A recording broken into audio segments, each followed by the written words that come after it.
Je vous salue. Je salue les participants, les invités de la semaine russe de l'énergie. La plateforme autoritaire, la plateforme très reconnue qui discute des questions principales de l'énergie. Cette discussion est très importante, d'autant plus que le secteur combustible-énergie maintenant vit une crise assez aiguë. Et cette crise est liée à l'instabilité des ressources énergétiques et aussi les déséquilibres de l'offre et de demande, ainsi que des actions qui sapent le marché. Il s'agit de ceux qui ne pensent qu'à leur propre ambition géopolitique. Ils ont une discrimination ouverte sur le marché et si ça ne va pas, ils anéantissent l'infrastructure des concurrents. Il s'agit ce qui s'est produit sur les lignes des gazoducs 1 et 2 et il n'y a aucun doute, c'est un acte du terrorisme et le cible, c'est de saper la situation énergétique et aussi anéantir les ressources énergétiques et priver les gens des ressources et faire en sorte qu'ils achètent toutes ces ressources à des prix plus élevés. C'est un précédent qui est très dangereux. Il montre que n'importe quel site de l'infrastructure est en danger, indépendamment de lieu où il se trouve, par qui il est dirigé, s'il passe par la mer ou s'il passe par la terre. La preuve, en fait, je ne veux pas en parler parce que nous sommes ici à la semaine énergétique, mais il faut quand même mentionner que la preuve, c'est aussi l'acte terroriste sur le pont de Crimée qui a été organisé par des services ukrainiens. Ce régime utilise depuis longtemps ces techniques, procède à des purges et ensuite postent tout cela sur Internet, puis ils réalisent qu'ils ont commis une erreur et puis ils effacent ces messages sur Internet. Ils ne s'arrêtent pas devant le terrorisme nucléaire. Jeudi, des frappes sur le site de Zaporojye ainsi que les frappes autour de la centrale de Koursk. Et aussi, il s'agit des tentatives de frapper le Turk Stream. Tout cela a été documenté et les commanditaires de ces actes, ce sont les bénéficiaires, ceux qui profitent de ces instabilités, des conflits. Qui est derrière cela? C'est évident, c'est ceux qui essaient de rompre les liens entre la Russie et l'Union européenne, qui veut saper et anéantir l'Union européenne et aussi contrôler le marché. Et en fait, il s'agit de celui qui, techniquement, je tiens à le souligner, qui est techniquement capable d'organiser ces explosions, ces attaques, et qui a déjà organisé des diversions pareilles, et qui a été pris en flagrant délit, mais qui n'a pas été puni. Le bénéficiaire, alors on connaît très bien qui est le bénéficiaire. Nous pensons qu'il ne faut pas rentrer ici dans les détails parce que c'est l'importance d'autres systèmes, des systèmes restants qui augmentent. Ils passent par le territoire de Pologne, il y a mal l'Europe, sur les territoires de l'Ukraine, il y a deux lignes. C'est ce qui a réussi à construire en utilisant ses propres argents, ses propres frais. Il s'agit aussi des États-Unis qui peuvent maintenant fournir des ressources à des prix élevés. Comme on dit dans des entreprises respectables, c'est highly likely. Tout se comprend, c'est très probable. On comprend qui est le bénéficiaire. On peut maintenant imposer à des pays étrangers le GNL des États-Unis et qui est moins compétitif que le gaz russe qui passe par les gazoducs parce que les prix du GNL américain sont beaucoup plus élevés et tout le monde le sait, tout le monde le savait autrefois. Mais il y a d'autres risques qui se créent. De quoi s'agit-il? Tout ça, c'est instable et ces livraisons peuvent aller dans d'autres régions du monde. Nous l'avons vu récemment quand les tankers américains changé l'itinéraire quand il allait en Europe, et il changeait de point de destination parce que les autres les ont proposé des prix plus élevés dans un autre point du monde. Et ainsi, ils ont ignoré les intérêts des consommateurs, des acheteurs européens. Je veux rappeler une chose.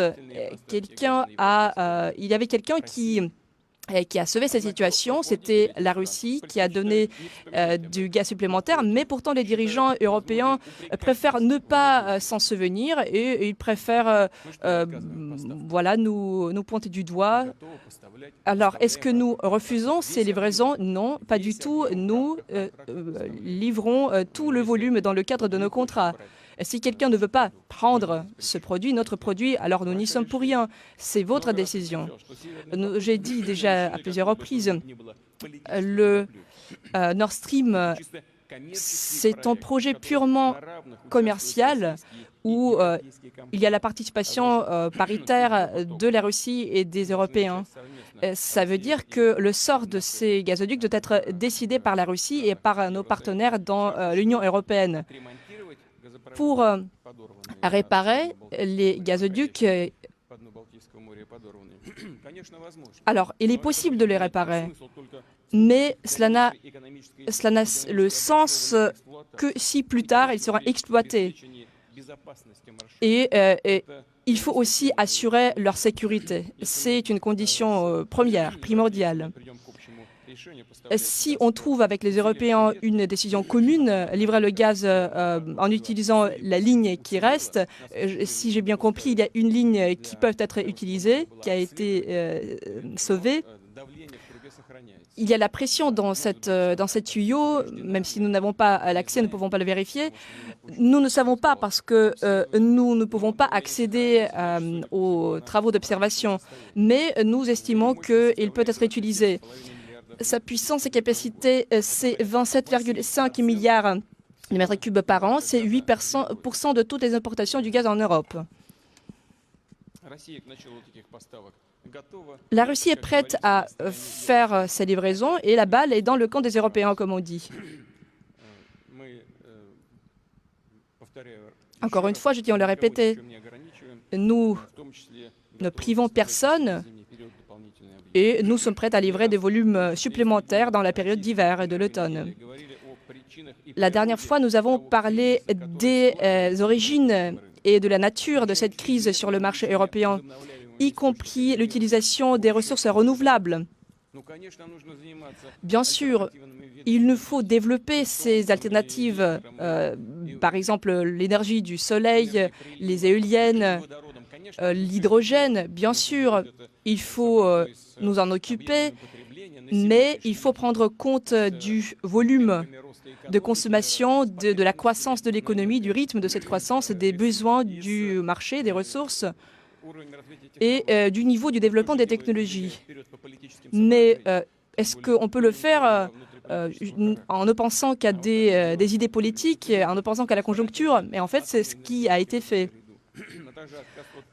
Il s'agit dans la même lignée du refus du nucléaire, le refus des contrats à long terme et l'utilisation des prix spot. D'après les experts, cette année, le mécanisme spot des prix apportera plus de 300 milliards d'euros. Ce sera la somme que les Européens vont perdre. On pourrait l'éviter si on utilisait des contrats à long terme, des contrats qui sont alignés à des prix du pétrole. Il y a ici des professionnels qui sont rassemblés dans cette salle. Ils comprennent cela très bien. Ils comprennent la différence entre les prix spot et les prix dans le cadre des contrats à long terme. Ils sont 3-4 fois différents. Alors, est-ce que c'était nous qui avons inventé tout cela? Non, c'est un moyen de vendre et qui nous a été imposé, et c'était quelque chose qui a été imposé à Gazprom, l'utilisation des prix spot. Maintenant, ils s'en plaignent. Ce sont eux qui en sont responsables. On ne comprend pas comment on peut régler cela. Alors, nous savons déjà quel est le scénario, c'est de faire marcher la planche à billets.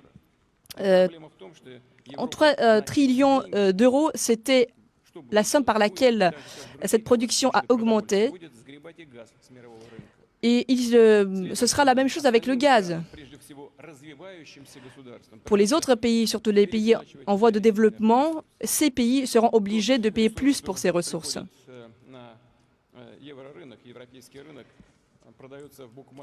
Ce qui arrive sur les marchés européens, ça se vend 3 fois plus cher. Et ensuite, cela contribue aussi à l'inflation. Dans l'Union européenne, elle est de 10%. Ce sont les Européens ordinaires qui en souffrent. Les tarifs qu'ils payent ont augmenté par 3 et la population, comme au Moyen-Âge, maintenant préserve du bois pour se réchauffer en hiver. Est-ce que la Russie est pour rien? Non, on essaie de rejeter la faute sur autrui. En l'occurrence, sur la Russie. Ce sont eux qui en sont coupables. Ce n'est même pas le résultat des actions dans le cadre d'une opération militaire spéciale. En Ukraine, dans le Donbass, non, pas du tout. C'est le résultat du politique erroné dans le secteur énergétique et pendant les années qui ont précédé. Les entreprises locales en souffrent. Les rythmes de production peuvent être comptés à des chiffres qui n'ont que 2 chiffres. Le business doit soit se fermer ou de trouver une autre juridiction. Là-dessus, je dois noter quelques données statistiques. D'après les données des Européens eux-mêmes, d'après l'Union européenne, les exportations en Russie étaient de 89 pendant l'année 2021.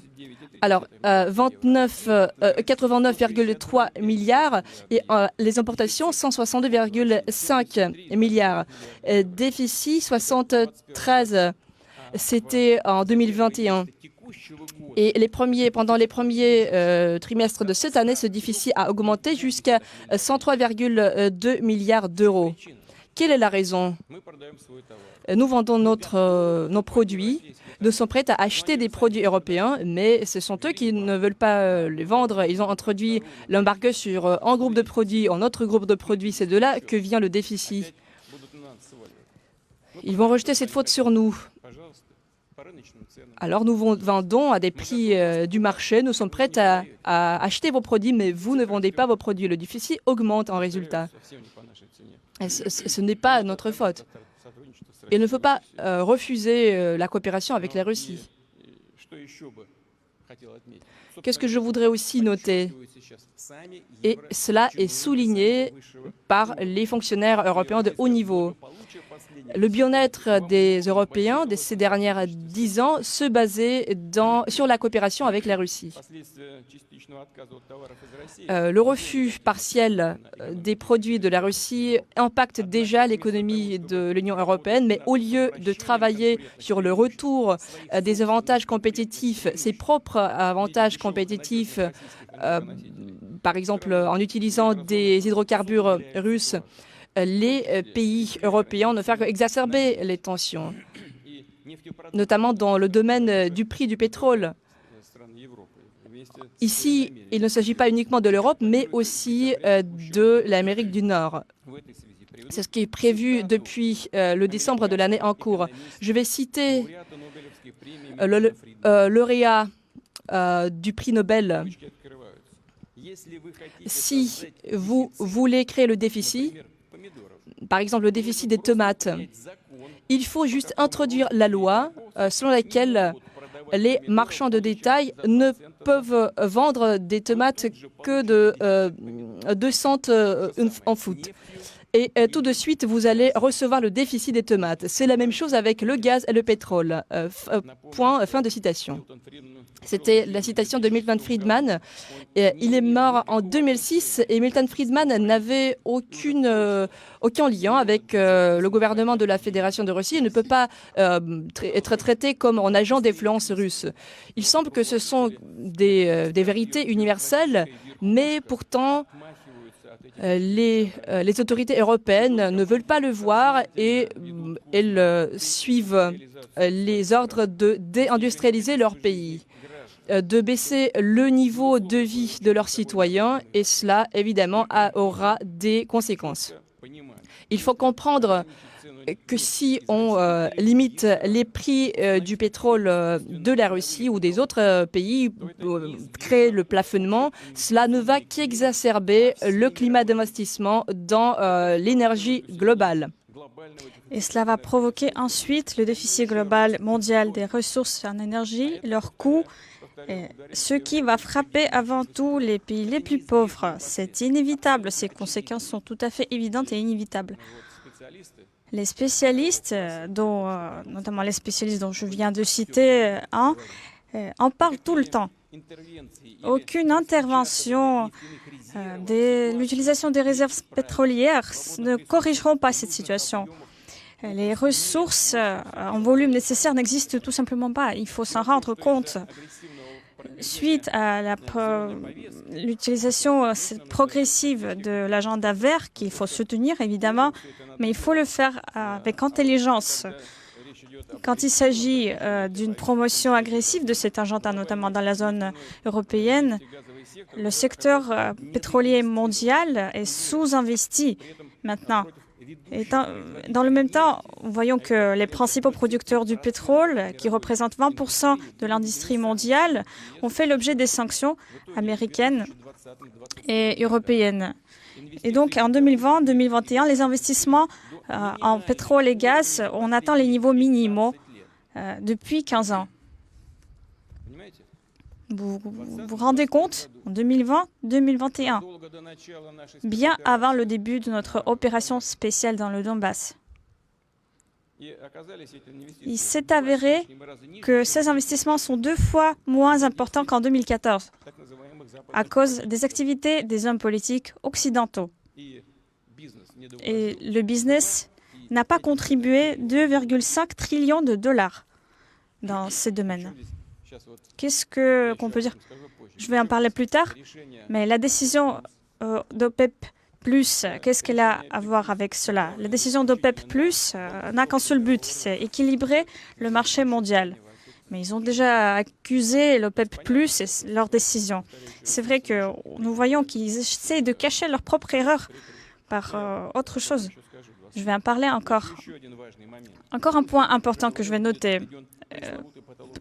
Admettons qu'il y a ce plafond qui est introduit sur les prix du pétrole, mais qui peut donner des garanties qu'il n'y aura pas de plafond de ce genre dans d'autres secteurs de l'économie, dans l'agriculture, dans la production des semi-conducteurs, des engrais, dans la métallurgie, non seulement à l'égard de la Russie, mais à l'égard de n'importe quel autre pays du monde. Personne ne peut vous donner des garanties de ce genre.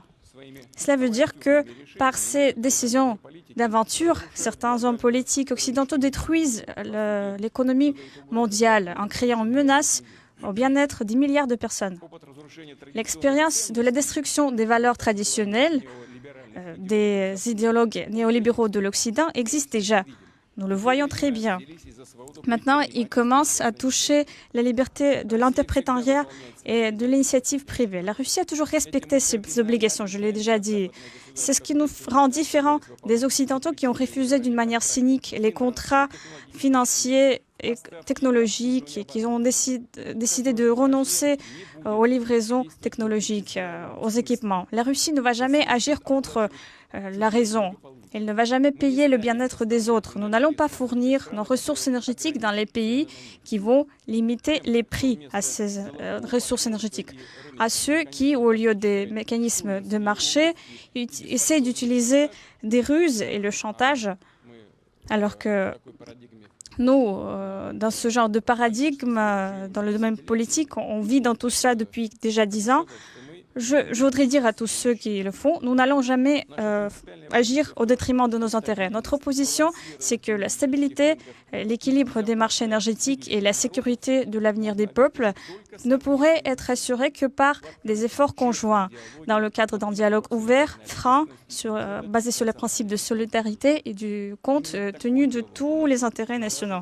Voici le dialogue que nous avons avec nos partenaires dans le cadre d'OPEP+, et je viens d'en parler. Comme vous savez, savez, récemment a été atteint un autre accord dans le cadre de cette décision qui tienne compte avant tout de la dynamique de l'offre et de la demande sur le pétrole ainsi que des programmes d'investissement à long terme dans le domaine pétrolier qui sont objectivement sous-financés. En octobre, le quota de la production de pétrole dans nos pays restera au niveau d'août cette année, de l'année en cours, et après sera réduit jusqu'à 2 millions de barils par jour. Nous espérons que ces décisions vont satisfaire les producteurs de pétrole tout comme les consommateurs de pétrole. Dans le même temps, la coordination des activités des partenaires dans le cadre d'OPEP+ se poursuivra pour assurer la stabilité et la prévisibilité des marchés. Les experts comprennent que la prévisibilité, c'est une question clé. Chers collègues, la Russie est l'un des participants clés du marché énergétique mondial. Côté exportation, production du gaz, production de l'énergie, du charbon, notre pays fait partie des leaders mondiaux. Malgré la pression des sanctions et les sabotages sur l'infrastructure, nous n'avons pas l'intention de céder nos positions. Nous allons continuer à assurer la sécurité énergétique et la stabilité. Nous allons développer la coopération avec les pays qui ont l'intérêt à le faire.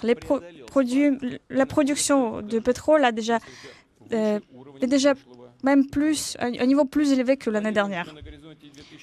À l'horizon 2025, nous avons l'intention d'atteindre le volume général des exportations pétrolières, tout comme de la production du pétrole, à peu près au niveau actuel. Nous allons le maintenir au niveau actuel. Qu'est-ce que je voudrais ajouter? Ces dernières années, la production du pétrole en Russie était dépendante des équipements étrangers. Mais d'ici 2025, nous avons l'intention de faire en sorte que la part de notre équipement produit en Russie sera de 80%. Malgré le départ des entreprises occidentales, nous allons assurer la production du pétrole dans les volumes nécessaires. En ce qui concerne le gaz russe, nous allons placer nos produits sur les marchés internationaux. Nous voyons que de tels projets comme Sila Sibiri, Turkish Stream montrent leur efficacité. Nous avons ce Turkish Stream, nous avons aussi Голубой поток qui fonctionne. Pour Turkish Stream, 14 milliards de mètres cubes sont déjà transférés en Europe. Ce n'est pas un grand volume, mais quand même, c'est pas mal. Qu'est-ce que je voudrais dire à ce sujet?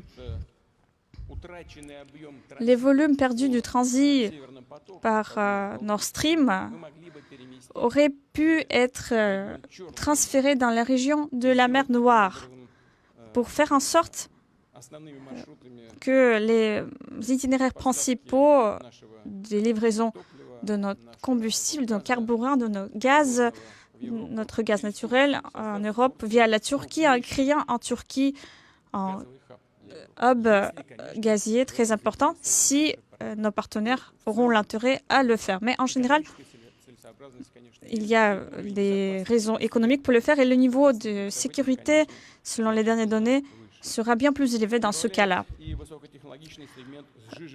Le GNL et sa production en Russie en août a augmenté de 60%, presque 60%. L'usine Yamal-SPG fonctionne avec succès et nous voyons qu'il y a les résultats de nos mesures systémiques pour exploiter les ressources d'Arctique, pour développer la route maritime du Nord et des brises-glaces, de la flotte de nos brises-glaces. Nous allons augmenter nos exportations énergétiques sur les marchés qui connaissent une croissance rapide. Nous allons également élargir la géographie de nos livraisons. Nous allons définir dans les meilleurs délais les objets clés de notre infrastructure et nous allons commencer leur construction, dont notamment les projets prometteurs comme Sila Sibiri 2 et sa partie en Mongolie, Soyuz Vostok. Nous allons également créer un lien entre les systèmes qui existent, des terminaux du GNL continueront à être développés. Et les tâches ont été fixées devant le gouvernement et je suis certain qu'ils vont être résolus. Nous allons également passer à des paiements en devises nationales dans le cas de nos livraisons. L'un des exemples que je vais citer, les partenaires chinois de Gazprom ont décidé de payer en roubles et en yuan. Certains partenaires européens, comme vous le savez, ont également passé au paiement en devise nationale de la Russie, en roubles. Chers collègues, la Russie reste sans aucun doute l'un des principaux participants du marché international de l'énergie. Mais notre objectif clé est de faire en sorte que le secteur de combustible et d'énergie russe travaille pour augmenter la compétitivité de notre pays, pour travailler sur l'amélioration de la vie dans notre pays et ses différentes parties. L'augmentation des volumes du traitement des matières premières, c'est un autre point important. Nous avons beaucoup de projets dans ce sens, notamment dans l'Extrême-Orient. Nous avons lancé des projets pour développer la pétrochimie de petit tonnage et de grand tonnage. Le nombre de projets de ce genre va augmenter dans les années à venir. Nous avons également des projets de gazification sociale. Il s'agit des maisons dans les petites localités où il y a des réseaux de gaz. Début octobre, plus de 300 000 maisons ont eu la possibilité de se connecter au gaz. Dans le même temps, le coût d'équipement de gaz, c'est un grand fardeau, c'est une charge importante sur le budget familial. Nous avons parlé de ça. Il s'agit des familles nombreuses, des vétérans, des familles des anciens combattants, des familles aux faibles revenus. Il faut les aider. Nous allons le faire. De quoi s'agit-il? Je demande les autorités régionales d'assurer les subventions aux citoyens au besoin pour acheter des équipements de gaz et pour organiser des travaux sur leur terrain. Cette subvention devrait représenter au moins 100 000 roubles pour une connexion. Je comprends que les possibilités de différentes régions sont différentes. Je parle des possibilités budgétaires. Et donc, dans les entités où le budget est faible, des ressources fédérales seront ajoutées. Je demanderai au gouvernement de contrôler la mise en œuvre de cette mesure, d'évaluer s'il faut prendre des mesures supplémentaires. Une autre solution que nous avons trouvée, qui est toute neuve, c'est d'inclure les écoles dans le programme de gazification nationale. Je pense qu'il est correct, dans les meilleurs délais, pour le gouvernement et Gazprom de prendre des décisions similaires pour des institutions médicales de tout genre.